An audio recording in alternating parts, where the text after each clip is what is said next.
preferred alternative. But that's not to say that next time we update the plan, things might not be different, because it really is our intention to repeat this and to make this our region's implementation of SB 375. What would be the frequency of the updates? We'll be updating the plan every 4 years. And with that, I want to thank you for your great input today. You really have helped us develop some new considerations as we look at that big list and new ways to look at those. And Rebecca is going to give us the next steps in this group process. I think there must be some kind of zoning buffer from a microphone, because you guys are really far out there. I don't have glasses. Thank you for your time today. We, as I mentioned, will be having the screening process to select those 4 or 5 TPAs for our ongoing work on June the 7th. There will be a staff recommendation from the SACOG staff that will reflect that work on June 7th. It will go to our board for action on June the 17th. And then we will be coming back to you to reflect the actual, I apologize, it's a little bit confusing. We have information to our board on June 17th, then we have board action from our board leadership on June the 23rd. The important date for you to note is June 29th. There's a lot of work happening between now and June 29th, but we will all be back together on June 29th to explain the outcomes of that process and to talk about the 4 to 5 TPAs and how that work will start to proceed. I want to mention that part of our work to date has been building sort of a uniform foundation for understanding how we will work together on both the regional plan and the local action plans.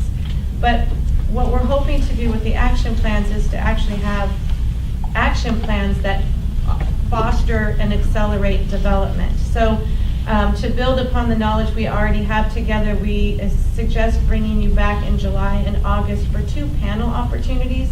One would be an opportunity, both are market related. So we've spent a lot of time talking about public agency responsibilities, authority orientation towards planning, but part of our work in those action plans is thinking about the economic environment that we'll be working within to actually accelerate that private development as well as public development and investment.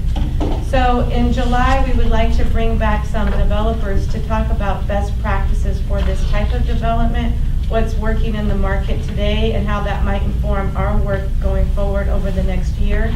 And then a separate panel, likely in August, on the fiscal considerations in terms of what is actually within the means in this financial environment for lending and funding and facilitating that type of private investment that we hope will couple with the public investment that comes through infrastructure, whether it's from SACOG, the state, federal governments, or our local government partners. So we hope that all of you will come for those 2 important panels, because I think it will help us think on the private side of this experiment. How do we go about building a plan that actually will result in some change in these communities?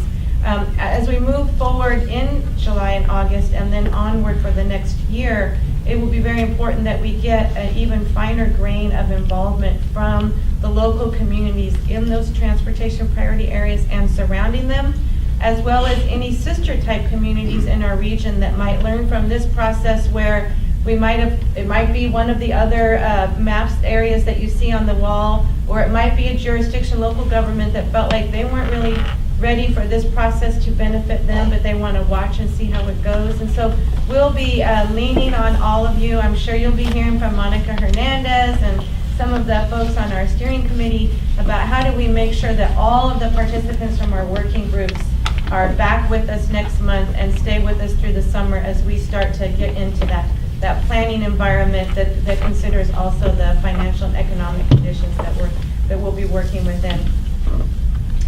The last issue on our agenda for today is to give you an opportunity to give us some direct input where you have firsthand knowledge of these sites.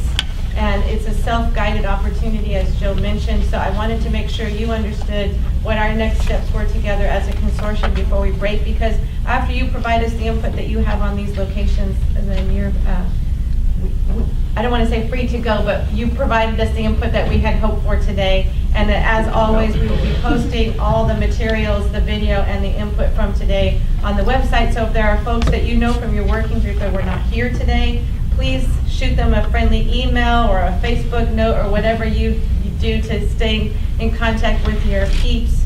That we really need to this process to have full engagement throughout the whole process. So thank you very much.